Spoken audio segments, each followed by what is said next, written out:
ভারতের রাষ্ট্রীয় ফলের নাম কি? স্যার, ভারতের রাষ্ট্র ফল হচ্ছে বিলাতি। হ্যাঁ স্যার, আমি ঠিকই বলছি। এখন বিলাতির রেট চলছে 200 টাকা কেজি। এখন বিলাতি না প্রচুর দাম, সেই জন্য রাষ্ট্রীয় ফল হচ্ছে বিলাতি। কি বললি বান্দর ছেলে? হ্যাঁ, আমি তোমার দিকে অত সকাল থেকে বক বক করছি, তোমার আমরা মাথায় কিছুই রাখো না এখন তো। হ্যাঁ, সব মাথায় গোবর আছে, গোবর। শুন পচা, আমি একটি তোমাকে জিকের প্রশ্ন করব, তুই সঠিকভাবে উত্তর দিবি। হ্যাঁ স্যার, আমি নিশ্চয় দিব। আপনি কোশ্চেন করুন। মহাত্মা গান্ধীকে রাষ্ট্রপিতা বলে কে ডেকেছিল? স্যার, নিজের ছেলে ডেকেছিল রাষ্ট্রপিতা বলে। মা বাবাকে তো পিতা মাতা বলতে হয়, এই জন্য পিতা বলেছিল। কি? তুই কি বললি? তুই একদম গলত জবাব দিলি। শোন পচা, তুই উল্টা পুল্টা উত্তর না দিয়ে সঠিকভাবে উত্তর দিবি, না তো আমি তোকে এইখান থেকে তাড়ি বাইর করে দেবো। ঠিক আছে স্যার, আমি সঠিকভাবে উত্তর দিতে চেষ্টা করব। বল তাহলে, এই বিশ্বতে সব থেকে প্রথম চাঁদে কে গিয়েছিল বল? স্যার আমি বলবো। হরে টাকলু বল। আমাদের বাড়ির সামনে একটি ছোট ছেলে রোজ চাঁদে চলে যায়। রোজ নিজের মাকে বলে, মা আমি চাঁদে যাব, চাঁদে যাব। ও ডেইলি চলে যায়।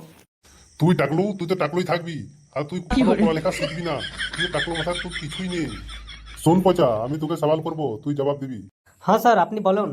বল, ভারতের রাষ্ট্রীয় খেল কাকে বলে? স্যার, ভারতের রাষ্ট্রীয় খেল হচ্ছে আইপিএল।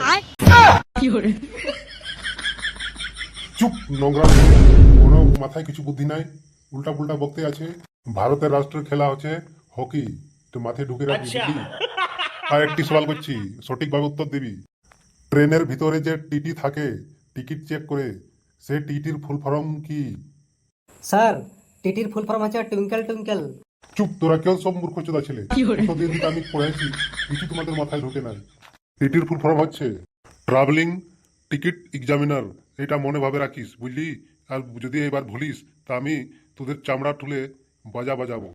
আবার একটি কোশ্চেন করছি, উত্তর দিবে। বল, তাজমহল কে বানিয়েছিল? স্যার, তাজমহল মিস্ত্রি লেবাররা বানিয়েছিল। কি? আশ্চর্য ছেলে, এখনো জানি না কে বানিয়েছিল, উল্টো পাল্টা জবাব দিচ্ছ। স্যার, আমি তো ঠিকই বলেছি, তাজমহল তো লেবার মিস্ত্রি বানিয়েছিল।